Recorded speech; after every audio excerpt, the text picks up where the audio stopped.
ودوان 20 سنة وكمقنع دلكا hadda markuu ku laabtay muqdisho farxad ayuu la ilmeeyay fanaanka dalmaryare muuqaalo la yaab leh oo imaatinkiisa muqdisho fanaankan ayaad ku daawan doontaa muuqaalkan iyo sidoo kale fanaaniin qiiro leh uu soo dhaweeyay fanaan dalmaryare xubno ka tirsan golaha wasiirada iyo qaybo kale oo ka tirsan bulshada Soomaaliyeed xubnaha golaha wasiirada ka tirsan qaarkood waxay dalmaryare isla ahaayeen ardaydii iskuulada محمود حربي أحمد قري الحكمة إمام شافعي إيو كوا كالي سيدقن موقال كان ودابو وموقال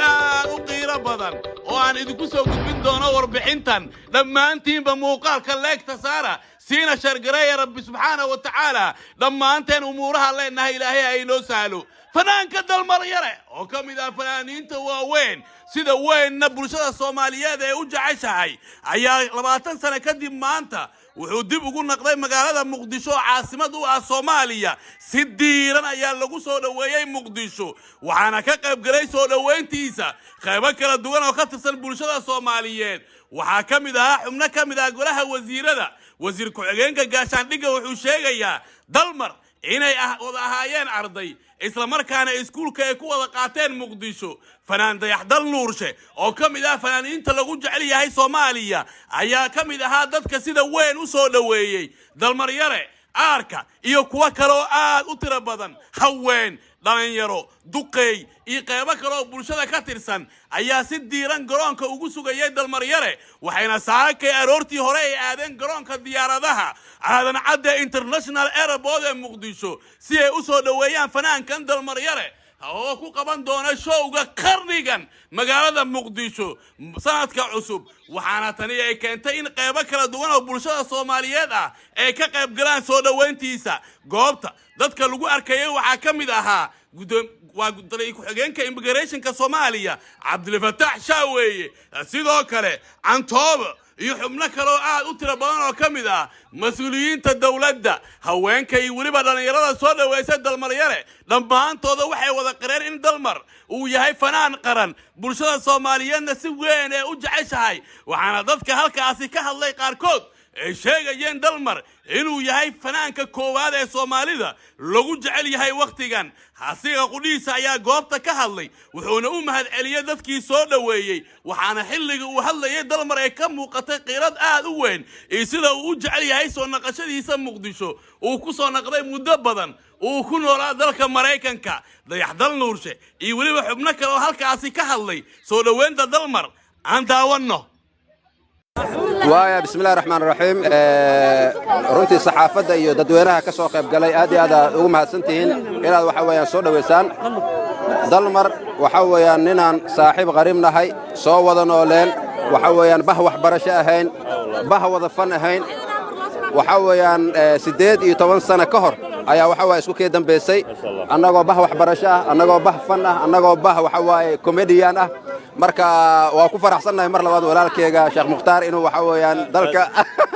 dadka dalmaryare u yaqaan laga aray Sheekh Mukhtaar dhihi jiray riwaayad aan ku wada jirnay waxa weey loo bixi dalmaryare marka magacaas u baxay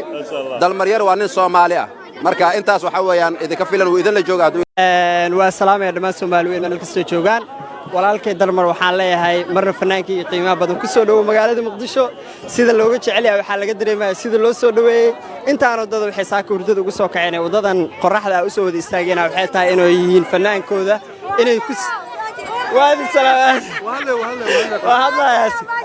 intaan wadada waxay isugu soo baxeen oo dhalinyaro leh oo haween leh oo fanaan leh oo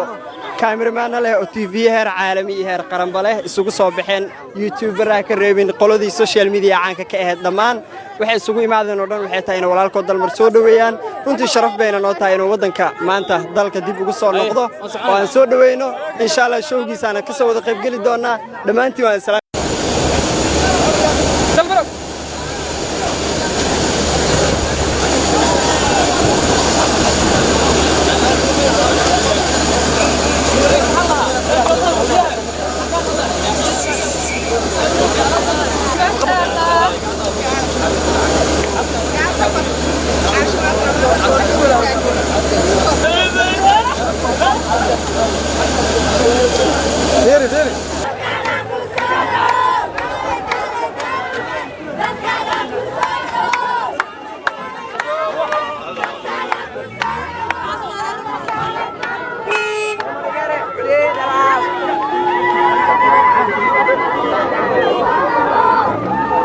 السلام عليكم ورحمة الله وبركاته وهذه السلام يا دمانتين آد بعدي السلام يا ولا الله أنشع لهاي دمان ومدر هالمقدسو